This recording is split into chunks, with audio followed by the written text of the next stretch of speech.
Kun miidiyaa hubannoo fayyaa hawaasaa qophaa'ee kan isiniif dhiyaatu Dr. Gamteessaa Moosisaa.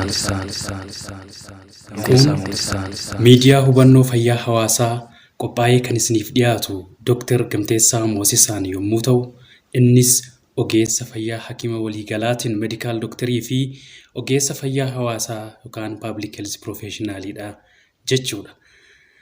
Egaa mul'anni yookaan viizhiniin miidiyaa hubannoo fayyaa hawaasaa kanaa maali isa jedhuuf dhaloota fayya qabeeyyii hubannoo fayyaa ga'aa ta'e qabanii fi fayyummaa isaanii dammaqanii eeggatan arguudha.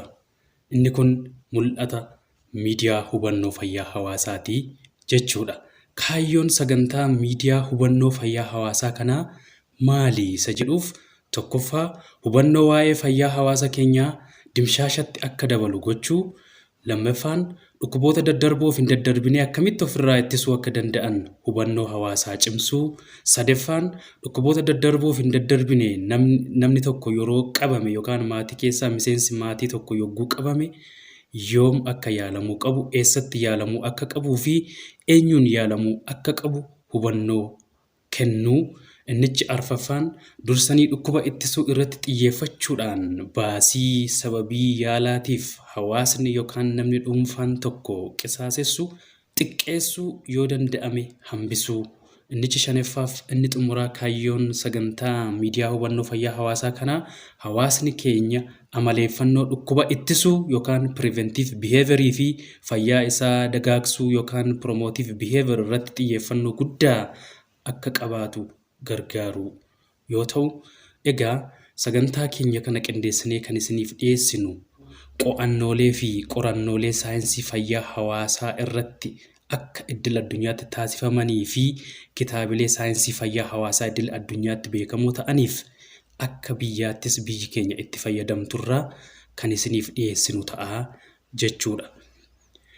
Qabiyyeen sagantaa keenyaa kun maal of keessaa qaba isa jedhuuf waa'ee dimshaasha fayyaa irratti gartuudhaan yookaan qabiyyee adda addaatiin qoodnee kan isiniif dhiyeessinu yommuu ta'u, fakkeenyaaf dhibee waa'ee dhukkuba daa'immanii yookaan peedaatriksii irratti, dhibee dhukkuboota qaama hormaataa fi of eeggannoolee taasifamuu qaban gaayinakoloojik and obstetrik irratti jechuudha.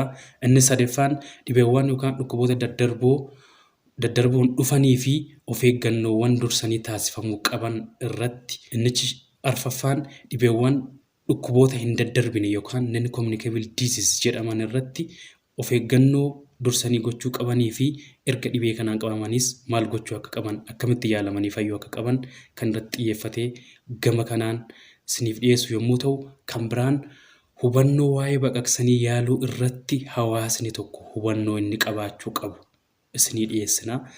Gama biraatiin yookaan qabiyyee biraatiin hubannoo waa'ee dhibee dhukkuboota yaala hatattamaa barbaachisan yookaan emergency cases jedhaman hawaasni akka hubannoo qabaatuu fi gargaarsa yeroo jalqabaa akkamitti kennuu akka qabu naannoo isaatti isa kanarratti hubannoo akka qabaatu ni taasifna. Innichi itti aanu hubannoo waa'ee itti fayyadaminsa qorichaa fi beekumsa dimshaashaa hawaasni qabaachuu qabu yookaan namni dhuunfaa tokko qabaachuu qabu qooddinee kan isiniif dhiyeessinu yommuu ta'u, Sabskraayibii, laayikii fi sheerii gochuudhaan itti dhiyeenyaan sagantaa keenya hordofuudhaan itti fayyadamu. dhukkuba dursanii ittisuu ni caala yaalanii fayyisuu.